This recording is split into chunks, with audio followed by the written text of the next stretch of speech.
All right, today we're going to talk about the rational root theorem. This goes along with Descartes' rule of signs. They actually work in conjunction with each other. What we're trying to do is find the roots of any polynomial and all possible roots that could be positive or negative for that polynomial. So the way the rational root theorem works, it looks kind of complicated when you read it, but when you understand it, it's actually very easy. So they say, all right, take any polynomial to the nth degree, meaning that it could be to the 5th, to the 10th, to the 10th, to the 11th, to the 7th, who cares? And you're going to write it in descending order until you get down to the constant. Notice x to the n minus n, well, that's 0. So that means this is the constant value, this ace of n, meaning it's the last term in the sequence. Now, if you don't have one of these x values in there, you would have to put like a 0 x to the, say, 7th or something if this was x to the 8th. And there wasn't an x to the 7th. So you do still have to put in your 0x's just like we did when we were doing long division. But doing this gives you ideas of what to have for factors. Whereas they used to give you a factor on, when we were doing long division, they would say, hey, here's one of the factors, or here's one of the zeros. And you were asked to find the other ones by doing long division. Well, here, no one's going to give you any of the factors, but you're going to be able to figure them out for yourself. And so this is really easy. All the possible rational roots are all the factors of the final or constant term, that's the one without an x, all of the factors of that value divided by all of the factors of the first or leading coefficient, or the first coefficient value. So we're going to take all the factors of the constant divided by all factors of the leading coefficient. That's the key.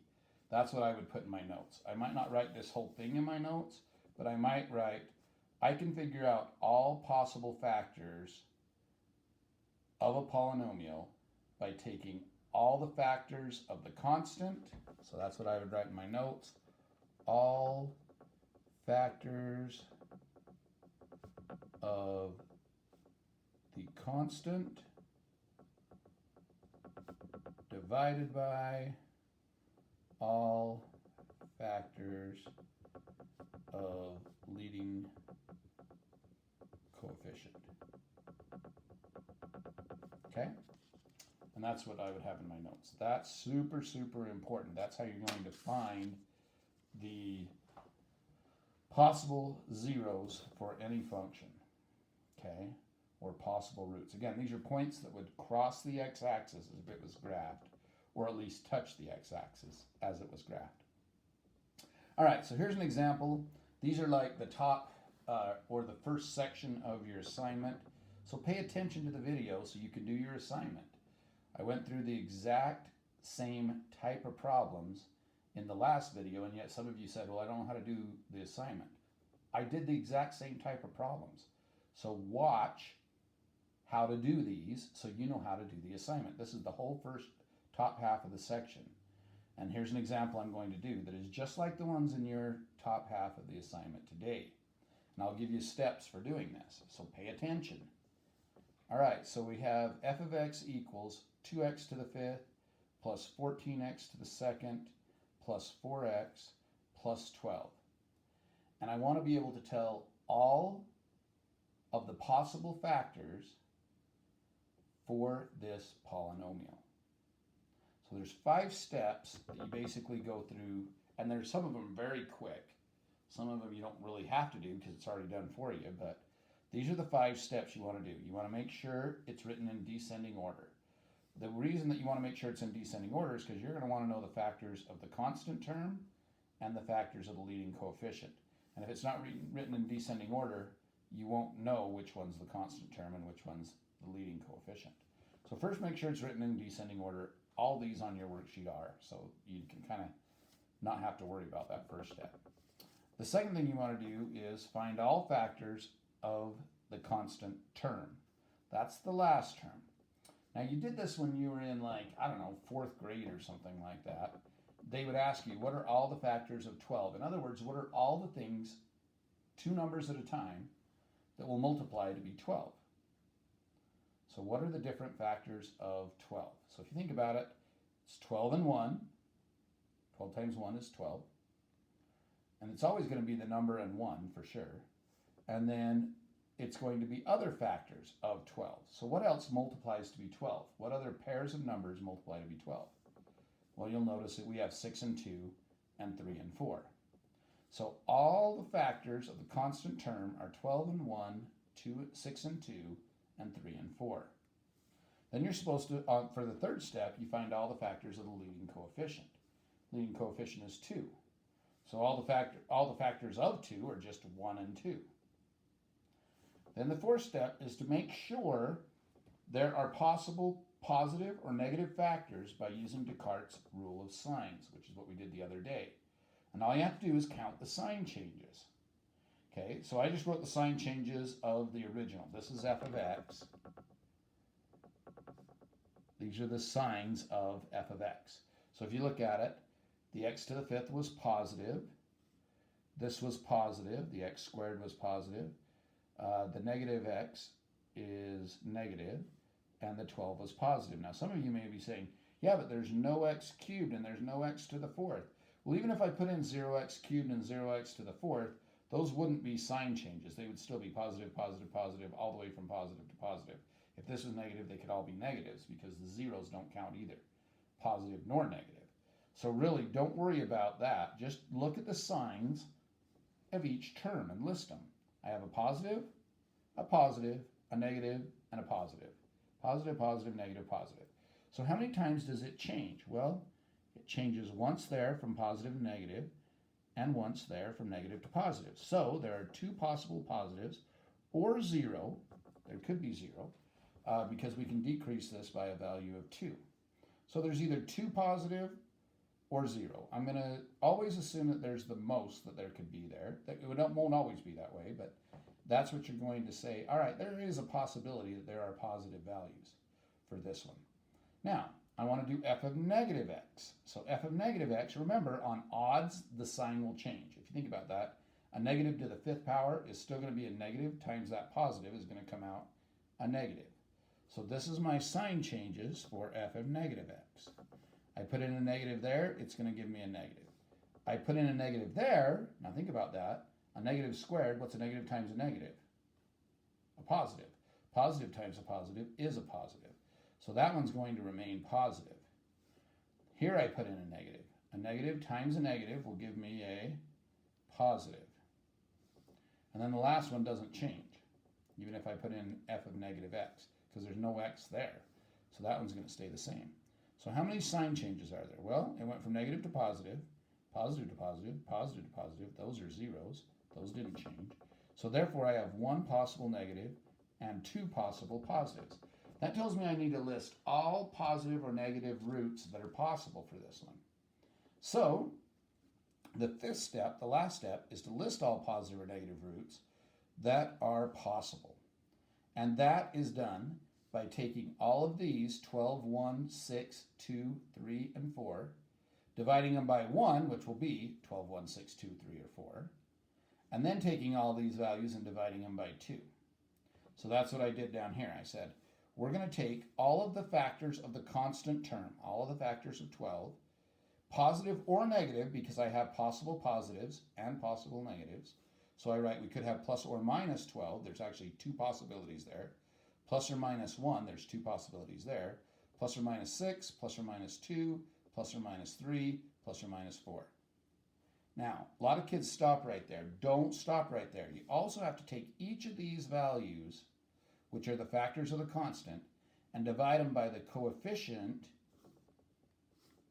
factor of 2 in this case. So I'm going to divide each and every one of these by 2. Now, I don't need to list them twice if they're already listed. In other words, when I do 12 divided by 2, that's going to give me 6. I've already listed that one, so I don't have to list it again. But when I take 1 divided by 2, that's going to give me a half. Always leave your answers as fractions. Do not write them as decimals. It comes in handy and way easier when we start doing the synthetic division to find. So always leave these answers as fractions. Do not put them as decimals. Okay? Leave them as an improper fraction. So I took 1 divided by 2, that gave me a half. 6 divided by 2, well, I need to list that, right? Well, 6 divided by 2 is 3. I've already listed it. Then I take 2 divided by 2. What's 2 divided by 2? Well, it's 1. Well, I've already listed 1. Then I take 3 divided by 2. Oh, this one I haven't listed. It's a fraction. 3 divided by 2 plus or minus 3 halves. So I need to list that one. Okay? And then 4 divided by 2 is 2. I've already listed the 2. So you'll notice that I already listed the 1, 6, 2, 3, and 4, which were actually 12 divided by 2, 6 divided by 2, 2 divided by 2, and 4 divided by 2. So I don't need to list those again. So these are all the possible values. Now, how many are there? How many different roots could possibly be the roots or zeros of this function? Well, there's 1, 2, 3, 4, 5, 6, 7, 8, 9, 10, 11, 12, 13, 14, 15, 16. There's 16 different possibilities. That's better than just trying every number in the book, but still, there's 16 different numbers I could try in order to find what the zeros are. Okay? And those are the possibilities. So the top half of your assignment is asking just to do this. This is how your final answer should look when you're done with the top half of your assignment.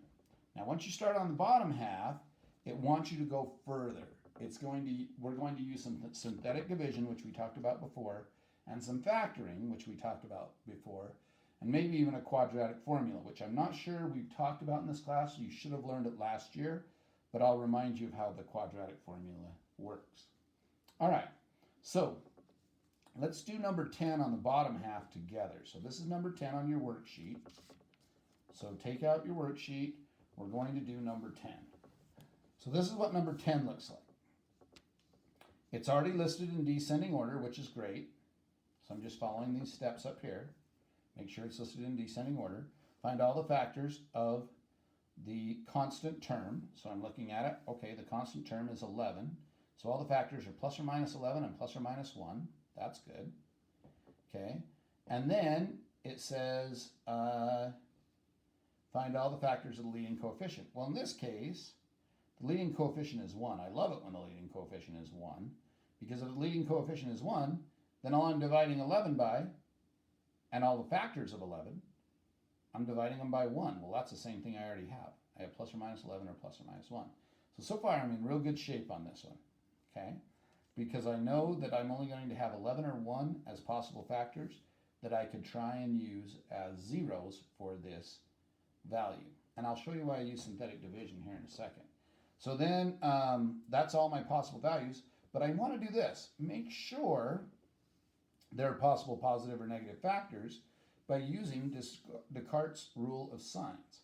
So Descartes' rules of signs says, hey, count the sign changes. Okay, from positive to negative, yep, there's 1. Negative to positive, yep, there's another 1. From positive to negative, yep, there's another 1.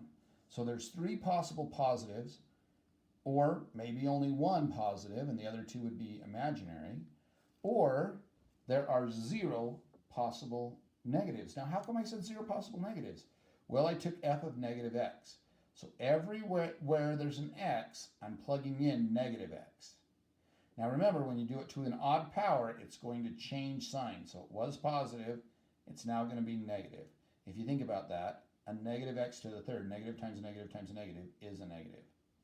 Put in a negative for an even and it will remain the same power. So this one's going to remain negative. Put in a negative for an odd, it's going to change sign. That's going to be a negative. Here, there is no x to put in, so it stays the same. So how many times does the sign change for f of negative x? It was negative, negative, negative, negative. It never changed.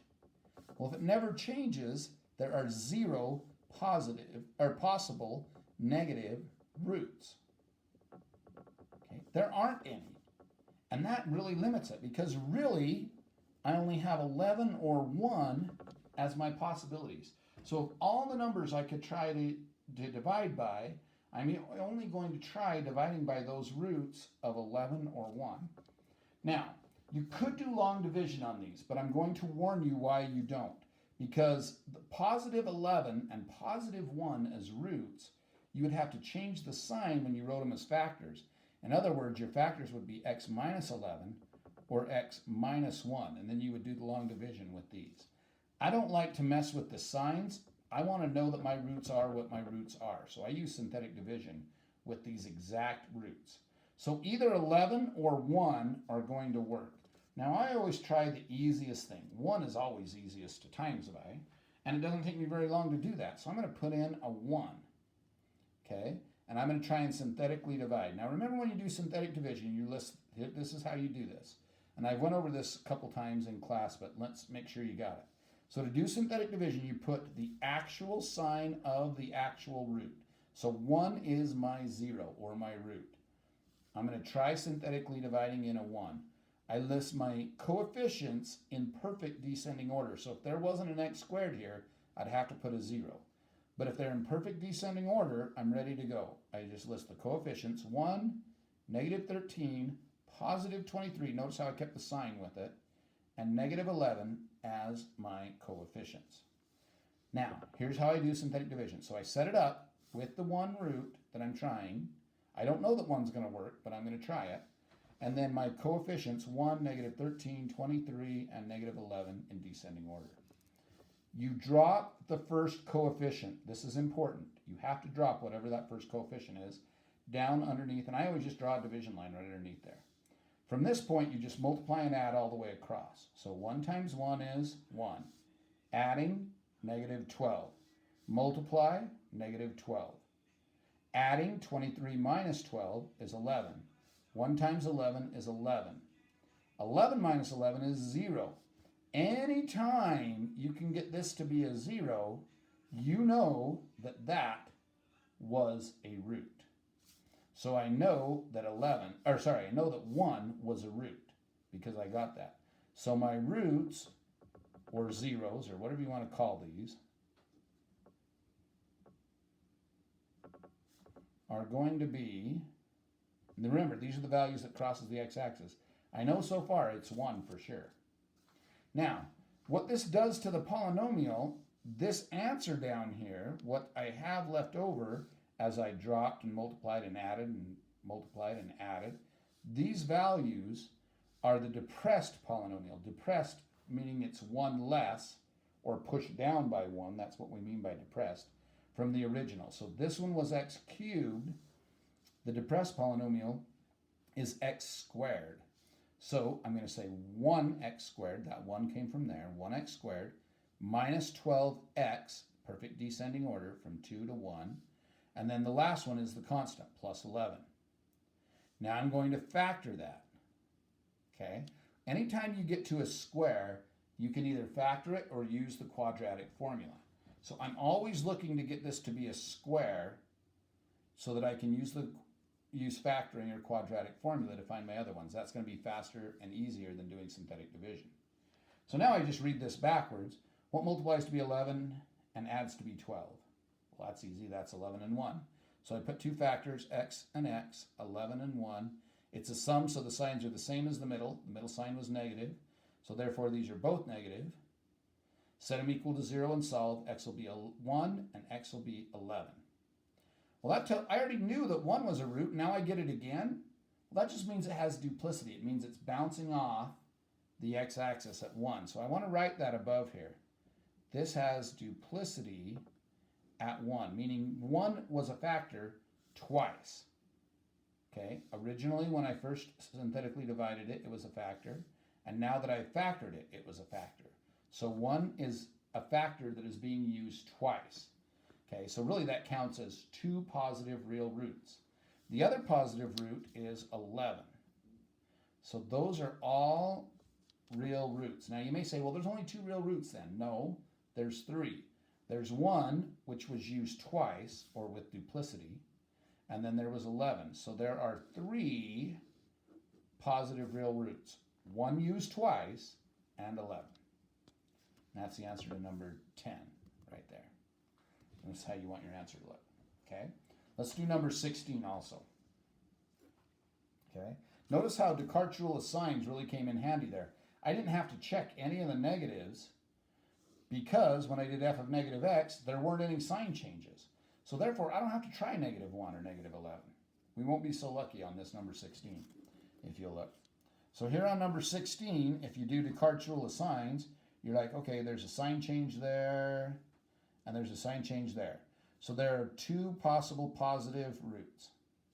And then if I do f of negative x, remember, the even ones will stay the same, so this is going to stay positive.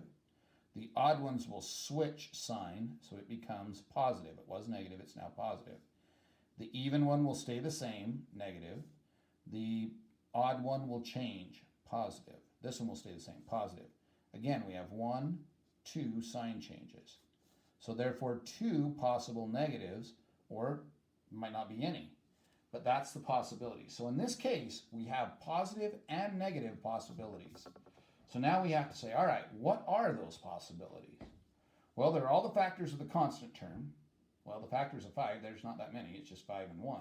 So plus or minus 5 or plus or minus 1 over the factors of 3. So plus or minus 5 over 1 and plus or minus 1 over 1. Well, those are 5 and 1. But I also need to take plus or minus 5 over 3 and plus or minus 1 over 3. So I write those down. Plus or minus 5 over 3 and plus or minus 1 over 3. And again, the easier ones to try. So I got 2 possible positive or 2 possible negative. I'm going to try the integer values because they're easier before I try the fraction values. Sometimes you'll have to try the fraction values, but most of the time you'll find one of the factors by doing this, and then you can find the fractional values by doing either quadratic formula or factoring. So I'm going to do this one. I'm going to try 1, okay, because that's the easiest integer. So I try 1. I write down the coefficients in descending order. 3, negative 10, negative 24, negative 6, 5. 3, negative 10, negative, 24, sorry, I said 26, but negative 24, negative 6, 5. Now I'm going to drop the first coefficient. Remember to always drop that and then multiply and add all the way across. So I'm dropping the 3, multiplying it to the 1. 3 times 1 is 3. Adding it, 10 minus 3 is, sorry, I did that wrong, is negative 7. Still okay because it won't work anyway. 1 times negative 7 is negative 7. This is going to be negative 31. 1 times negative 31 is negative 31. And then I want to subtract these. That becomes negative 37. Now I multiply. That's negative 37. 5 minus 37, no. How come I wrote no? Well, because this comes out as a remainder, right? So anytime this isn't 0, I just write a no there. This was not a factor. 1 is not a factor or a root. So I got to try again. Well, I list them again in order. Okay. I list the 3, the negative 10, the negative 24, the negative 6, and the 5. 3, negative 10, negative 24, negative 6, and 5. I then drop the first one. So again, I'm dropping this down, and I'm dropping down a 3. 3 times 5 is 15. Negative 10 plus 15 is 5. 5 times 5 is 25. Negative 24 plus, remember you're adding these and then multiplying. Multiply, add, multiply, add.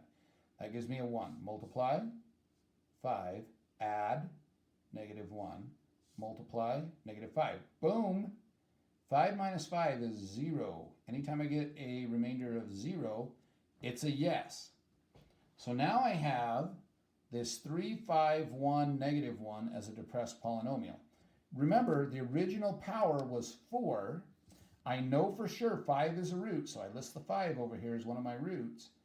But there's a possibility of 4 roots, and when I initially synthetically divide it, I am only going down 1 root. So now I'm down to an x to the third. I don't know how to factor x to the thirds, so I need to keep trying synthetic division until I'm down to an x squared.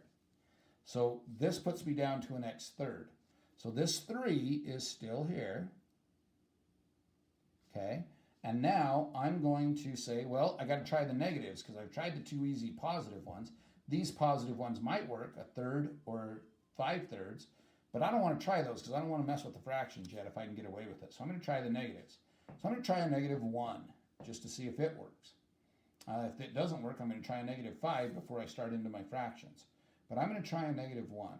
So I'm going to drop down the 3. There's the 3. Multiply it. 3 times -1 is -3. Add it. That gives me a 2. 2 times -1 is -2. 1 plus -2 is -1. Negative times a negative is a +1. 1 minus 1 is 0. Boom! I got another 0 on this depressed polynomial. So yes, -1 is also a root. So I list it. So far I figured out that 5 was a root because it worked when I synthetically divided it. And -1 was a root when I synthetically divided by -1. Now my polynomial has been depressed enough to write it as a square. 3x squared plus 2x minus 1. Now this really will factor if you use the box method, but I'm not going to even worry about factoring. I'm going to use the quadratic formula for a couple reasons. One, I want to remind you of the quadratic formula. And then for 2, it's really the easiest way anytime you have an ax squared where the a is not a 1. So if there isn't a 1 in front of this, I don't ever have to do the box method. I can just use the quadratic formula.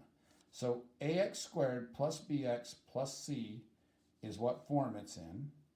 So 3 represents the a, 2 represents the b, and -1 represents the c.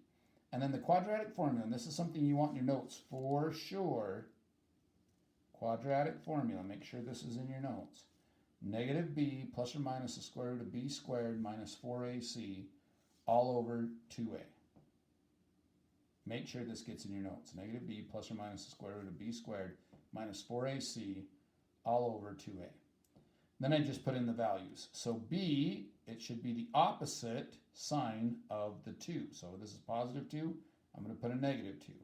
Plus or minus b squared. That's 2 squared. 2 squared is 4. That's how I got that 4, was 2 squared. Minus 4ac. Minus 4 times a, which is 3, times c, which is -1. So 4 times 3 times -1. All over 2 times a. 2 times 3 is 6. So I just use that formula, plugging in the values for a, b, and c. Now I do the multiplication. 4 times 3 times -1. Negative times a negative is going to be a positive. 4 times 3 is 12, times 1 is 12. So that's a 12 plus 4. 12 plus 4 is 16. Well, the square root of 16 is 4. By the way, if this is a perfect square, that tells you that that would have factored with the box method. But that's okay. I don't care now. I'm already done. So now I've got -2 plus or minus 4. That's the important part, all over 6. So -2 plus 4, I have to do the addition before I divide by 6. -2 plus 4 is 2 divided by 6, which is a third. And then I go -2 minus 4, -2 minus 4, -2 minus 4 more, puts me at -6 divided by 6, which is -1.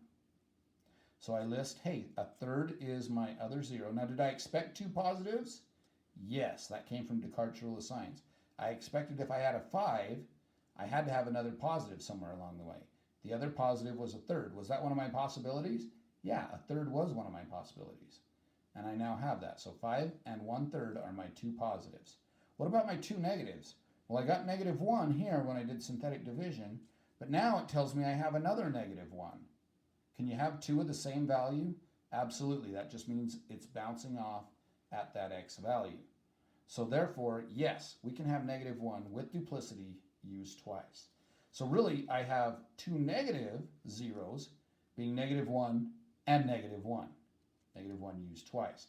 And that's why I always write duplicity above one that's being used twice, because that conforms to Descartes' rule of signs, which says we should have 2 negatives, we do, -1 and -1, and 2 positives, 5 and 1/3. So those are the 4 roots. Now, how did I know I was going to have probably 4 roots? Well, that came from the exponent. The highest exponent tells you how many roots you should have on each problem. Okay, go ahead and finish the rest of the assignment. Thanks.